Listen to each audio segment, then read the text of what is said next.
All right, now we're going to take a look at number 2.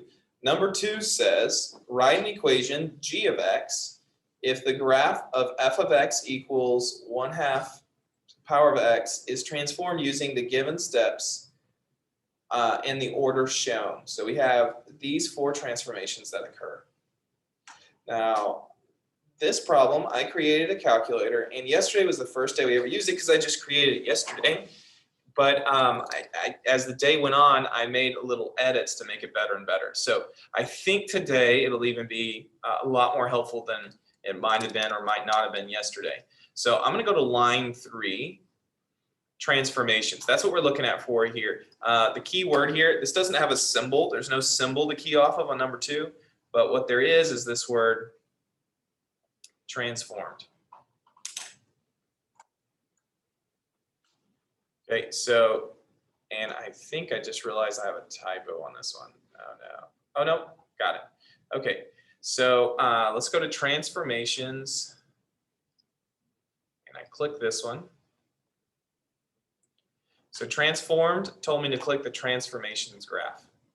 So I've done that, and I have this graph here. Now for the transformations, the original function is the blue. So I need to type in that equation here. Let me scroll over just a tad. So I need to cover up a zoom tool so I can see it. The graph was 1/2 to the power of x. So in Desmos, it will look different. As soon as I do 1/2, it'll make it go vertical like that. But that's 1/2 to the power of x. So there's our graph. And now we want to perform the transformations in the order shown. Now, what I did that was different from yesterday, particularly for first period yesterday, is I specifically put the notes right with each transformation. So there's 4 possible transformations: an A, a B, a C, or you can't really see it here because I minimized my screen, or a D. There are 4 options of transformations. What I did is I put the notes directly with the letter, and each one details what can occur. So for example, A could be a vertical stretch or a vertical shrink. It could also be a reflection if it was negative. And if you go down each one of these 3, or each one of the 4 rather, they'll give you the rules of when to use it and how to use it. So specifically, I want you to look through your steps. I mean, not through the steps, I'm sorry. I want you to look at through these 4 transformations, the A transformation, the B, the C, and the D transformation. Which one includes a reflection across the x-axis? So go through and find which one includes a reflection across the x-axis. Did you want us to say it? Yeah, go ahead. It should be A. All right, very good. The A is what has a vertical transformation. So if you look in the A rules, it says a negative A creates a reflection across the x-axis. Since that's what I'm doing, I'm going to make my A negative. So instead of being 1, I make it -1. Are you with me so far, class? Yeah. So, Mr. Voorhees, why did you make it -1? Because that's what creates a reflection.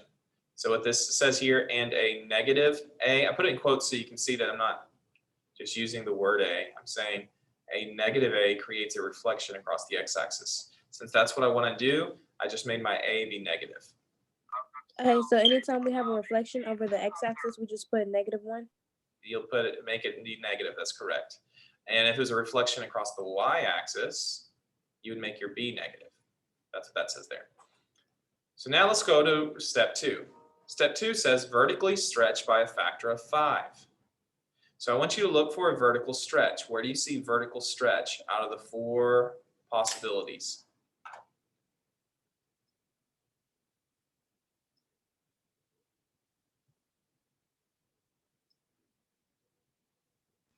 That's also A. Very good. Vertical stretch is also A. So this says that it needs to be a factor of 5, which means I make this A become a 5. -5, I'm sorry. It needs to be negative, and it needs to be a 5. So I've now done 2 steps, and this is with A. So A then, I should say, I should have put a negative A here. This made A negative, and this makes the negative a become -5, if that makes sense. So those two together turned a from a 1 to a 5 and turned it negative for the reflection. So now I go to step 3. It says translate 4 units right. So I want you to look for the word translation and the direction right. This is where I've updated. Yesterday I did not have these instructions, but I do today. Which one has translate, the word translate, and also the word right? C. C, that's right. That's correct. It has. Where's the decimal pre-programmed graph on Google Classroom? What's it called? It's the third link down. If you go to topics. On the screen? No, go to classwork. It's the question was, if you didn't hear, was where do I find the list of pre-programmed graphs? Okay, so this is a C right here. And so it says make it go forward to the right. If you look on there, it says negative moves right. So I need to make this a -4. If you're going, why a -4?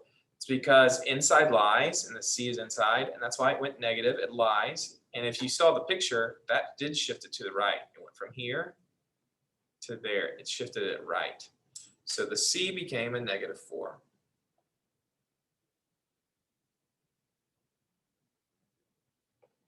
I'm going to rewrite this one as A equals -1. Okay, and finally we come to our last step. It says vertically translate 3 units up. So if I vertically have to translate it 3 units up, let's look on there. You're looking for the words translate and up. Where do you see translate and up? That would be D. So it says positive moves up. So since I want it to go up, I need to make this a +3.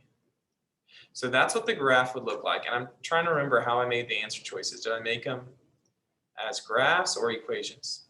I made them as equations. Okay. So there is,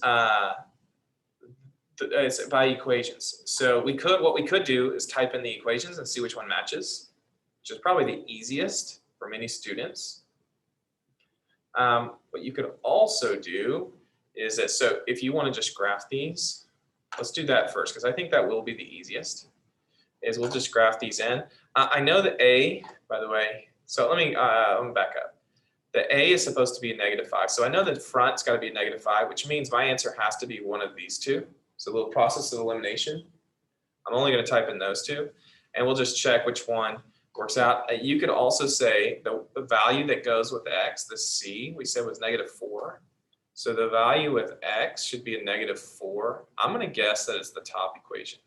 So that's what I would call applying a little knowledge before we graph to check. That's my A, -5. That's an inside with the X, a -4. I'm going to guess that's the correct answer. So let's graph this one and see. -5, parentheses 1/2 to the power of, and when you have multiple things in the power, you have to put it in parentheses on Desmos for whatever reason. It won't let you type in both without that parentheses.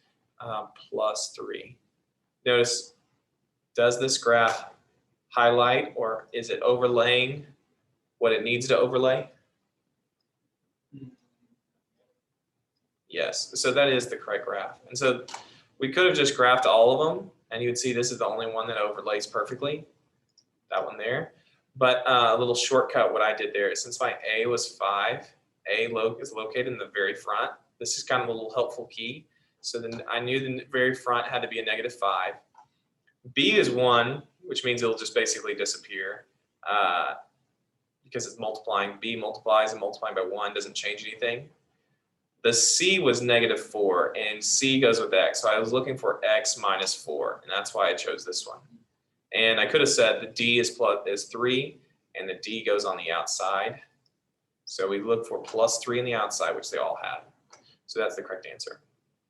Okay, so question that I've had come up here is, what lesson is this? This is ACP review day 2. So that's where you would have gone to open this up.